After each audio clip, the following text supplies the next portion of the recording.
சித்துபகல் கிச்சனுக்கு வணக்கம் ஃப்ரெண்ட்ஸ். இன்றைக்கி நம்ம இட்லி தோசைக்கு சட்னி தக்காளி சட்னி எப்படி பண்ணுறது, ரொம்ப டேஸ்ட்டாக எப்படி பண்ணுறது அப்படின்றத பார்க்கலாம்.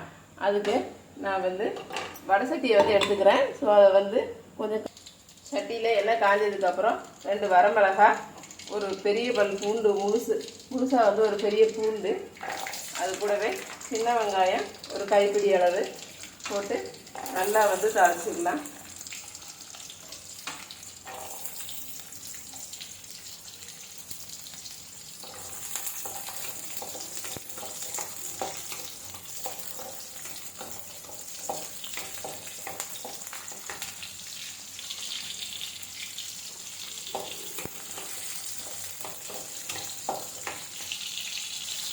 வெங்காயம் பூண்டுலாம் நல்லா வதங்கிடுச்சு. கட் பண்ணி வச்சுருக்கிறேன் தக்காளியில் ஒரு 3 தக்காளி போட்டு அதையும் நல்லா வதக்கிக்கலாம். தக்காளி வதங்கும் போது எப்பவுமே என்னென்னா கொஞ்சமாக தேவையான சால்ட்டையும் போட்டுருவோம். போட்டால் தான் அது கொஞ்சம் சீக்கிரமாக வதங்கும். அதுக்காக தேவையான சால்ட்டையும் போட்டுருவோம். போட்டு வதக்கலாம்.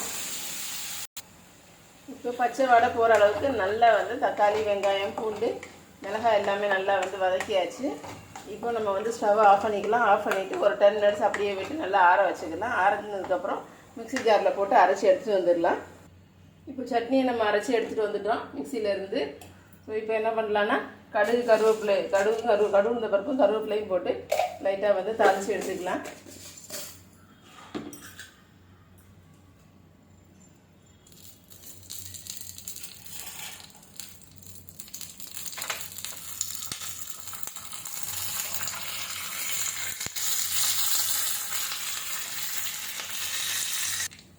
ஸோ நல்லா தாளித்து எடுத்தாச்சு.